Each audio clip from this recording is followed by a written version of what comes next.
ఓం సాయిరాం. బాబా భక్తులందరికీ కూడా నమస్కారం అండి. అందరూ కూడా సుఖంగా సంతోషంగా ఎప్పుడూ కూడా ఆనందంగా ఉండాలి అని చెప్పి ఆ బాబాగారి తరపున నేను కూడా మనస్ఫూర్తిగా కోరుకుంటున్నాను.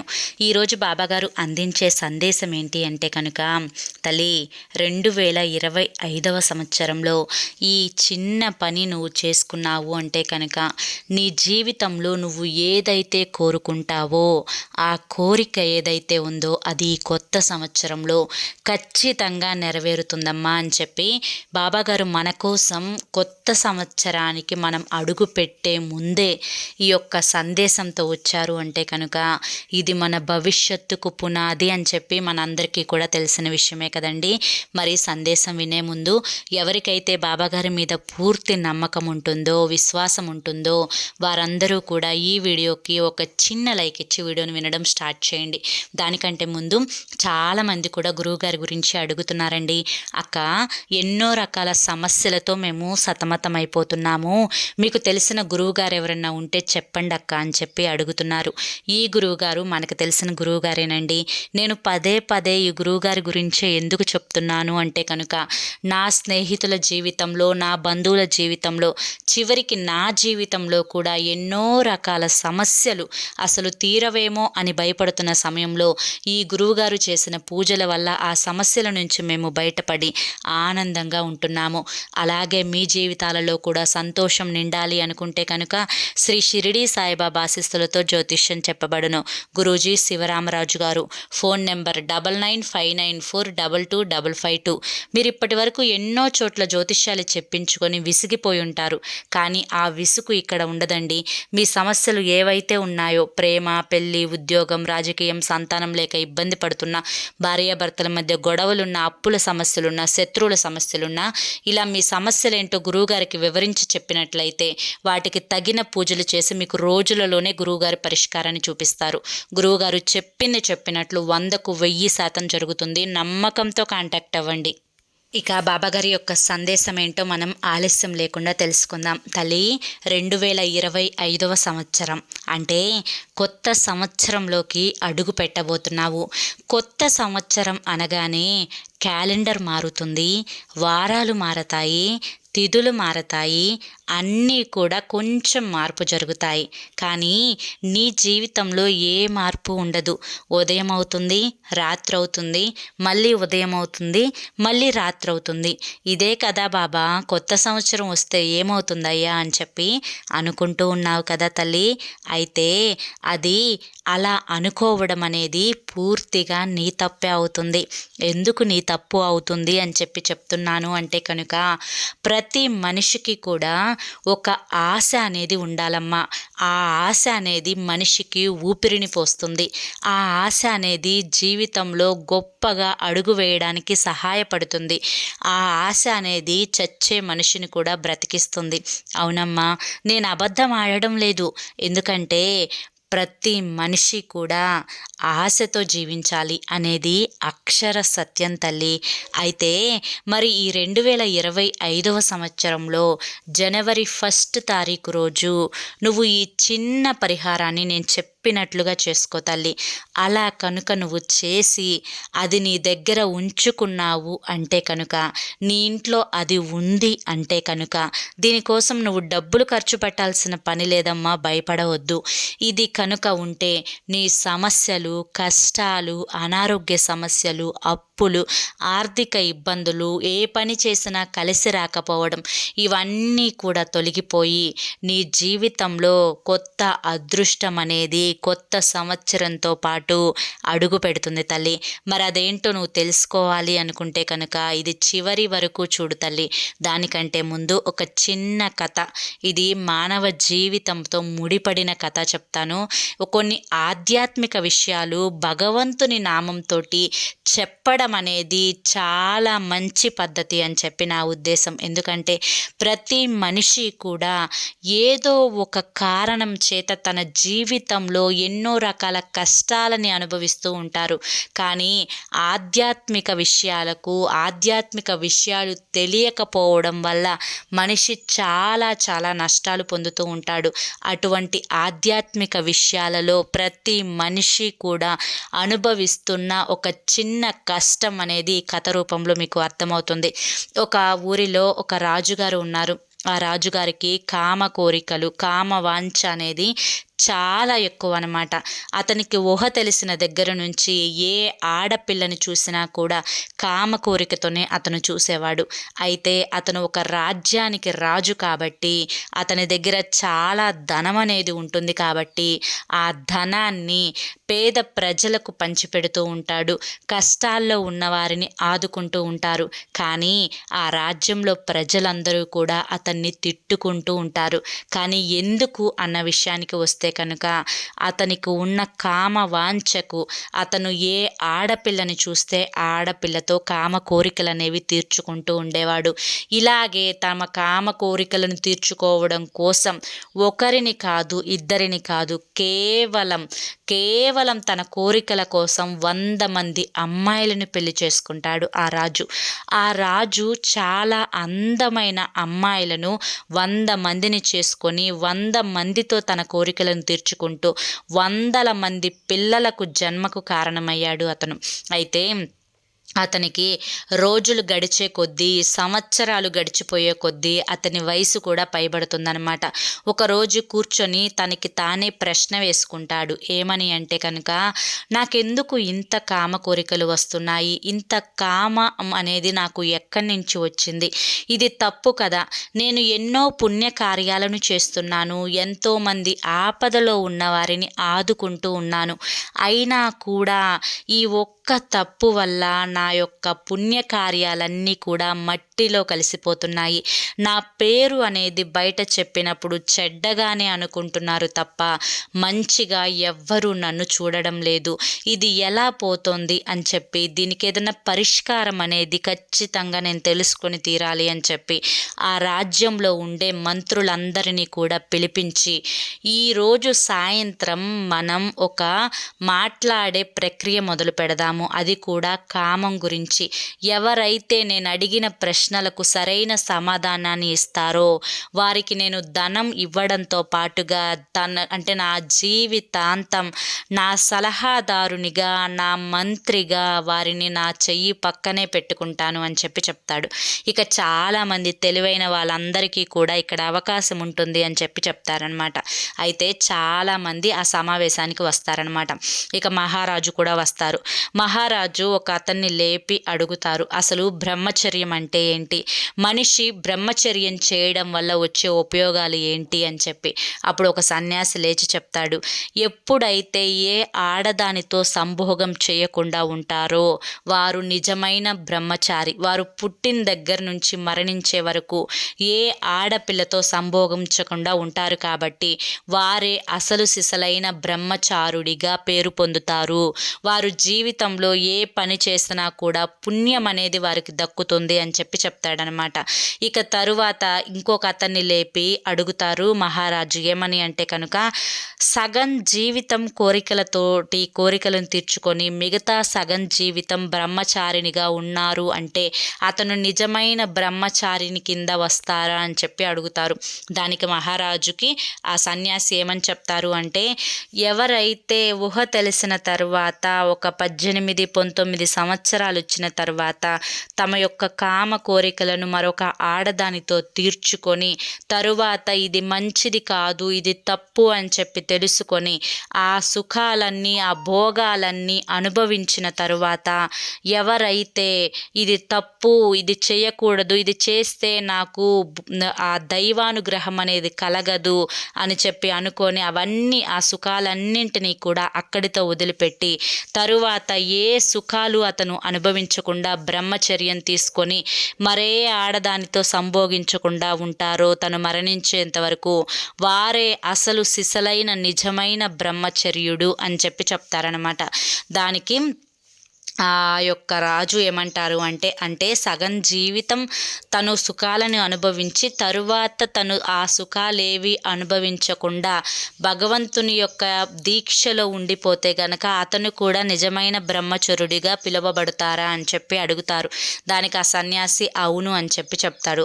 ఈలోపు ఇక్కడ ఈ మాటలతోటి సమావేశం అనేది జరుగుతూ ఉండగా ఒక యువ సన్యాసి ఇద్దరు అందమైన అమ్మాయిలతోటి ఆ రాజమందిరంలోకి అడుగు పెడతారనమాట. అప్పుడు అక్కడున్న మంత్రులందరూ కూడా అడుగుతారు, ఎవరు నువ్వు అని చెప్పి.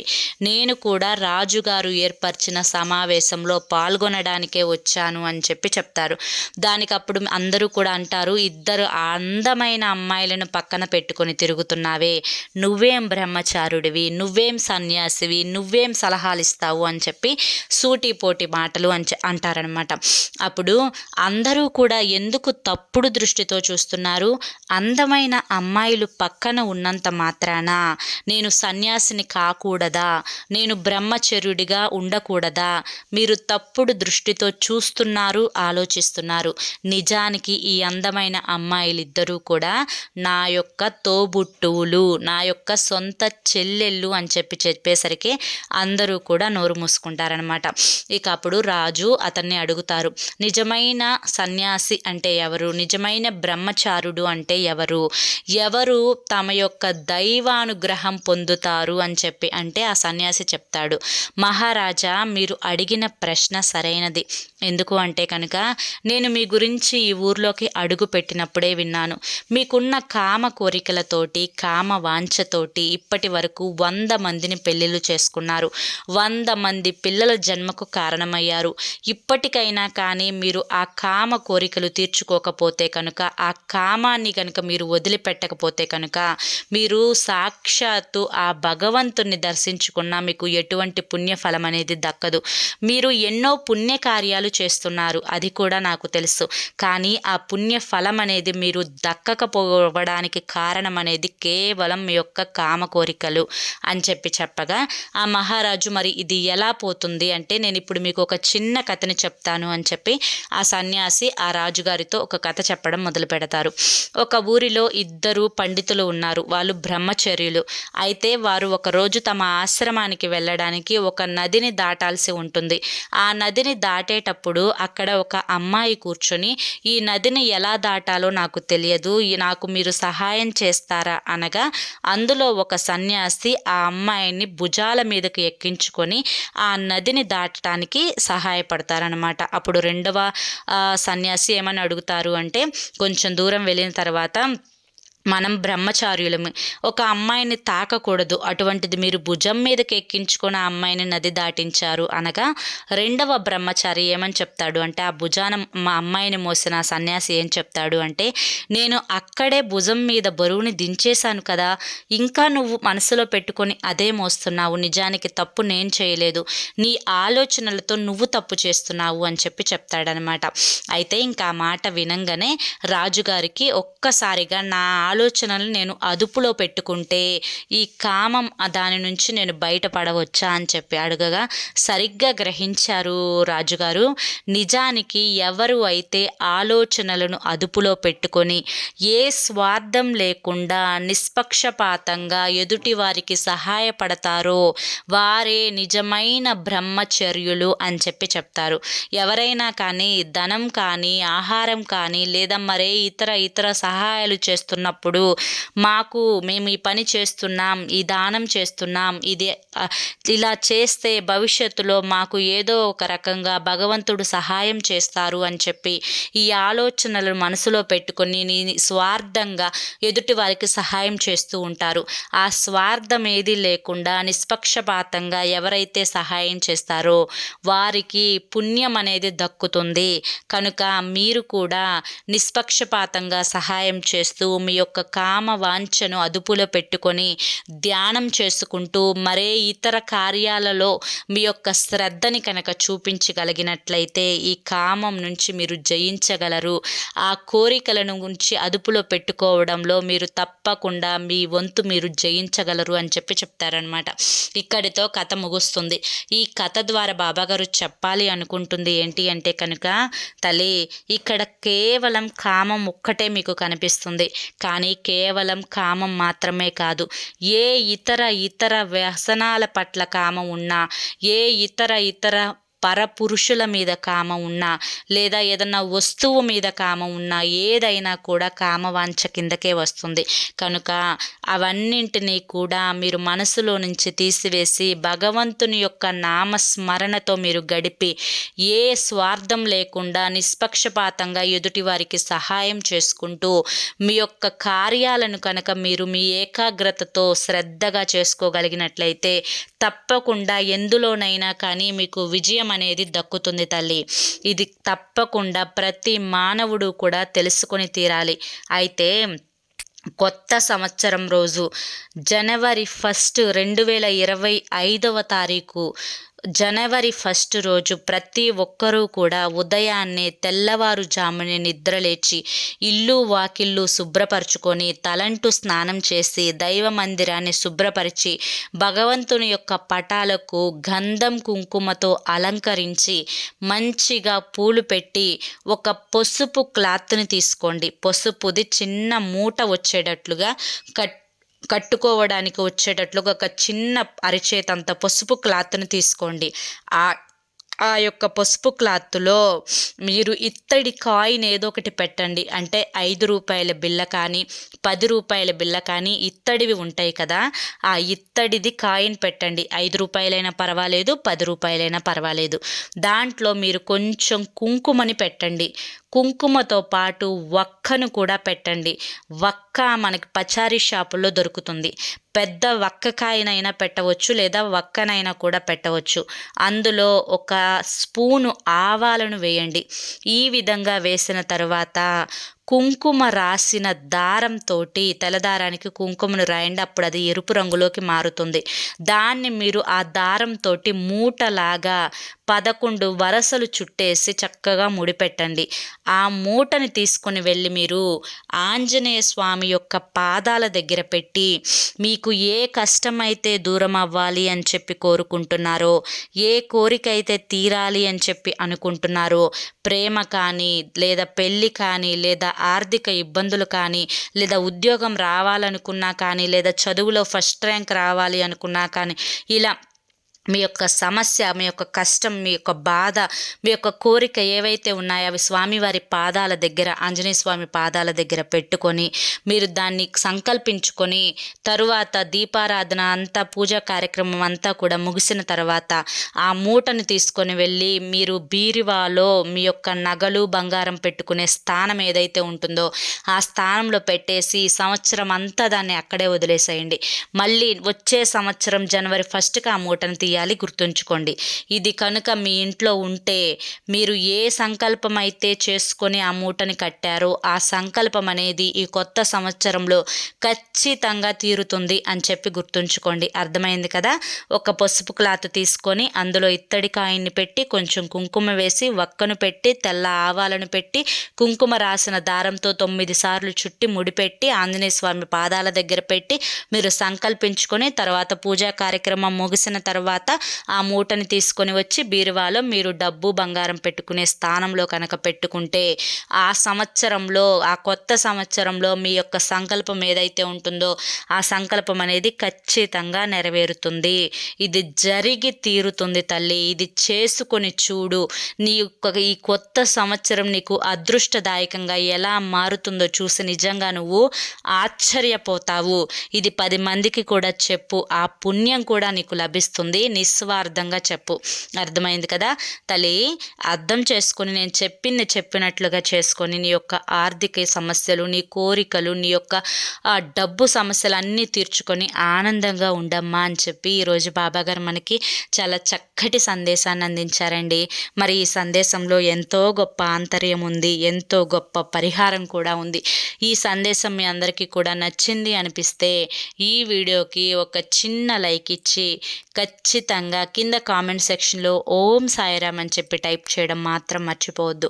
మరి కొంతమంది బాబా భక్తులకు వీడియోని షేర్ చేయడం కూడా మర్చిపోవద్దు. మరి మొదటిసారి సాయి పిలుపు ఛానల్లోకి వచ్చినట్లయితే కింద బ్లాక్ కలర్లో సబ్స్క్రైబ్ అనే బటన్ ఉంటుంది. దాన్ని ప్రెస్ చేసి పక్కనే ఆల్ సింబల్ ఉన్న బెల్ని యాక్టివ్ చేసుకుంటే ప్రతిరోజు బాబాగారి సందేశాలు అనేవి మీకు నోటిఫికేషన్ రూపంలో వస్తాయి. మరి రేపు మరొక మంచి సందేశంతో తప్పకుండా కలుసుకుందాం. అంతవరకు కూడా బాబా ఆశీస్సులు మీపై ఉండాలి అని చెప్పి మనస్ఫూర్తిగా కోరుకుంటూ సర్వేజన సుఖినో భవంతు. ఓం సాయిరామ్.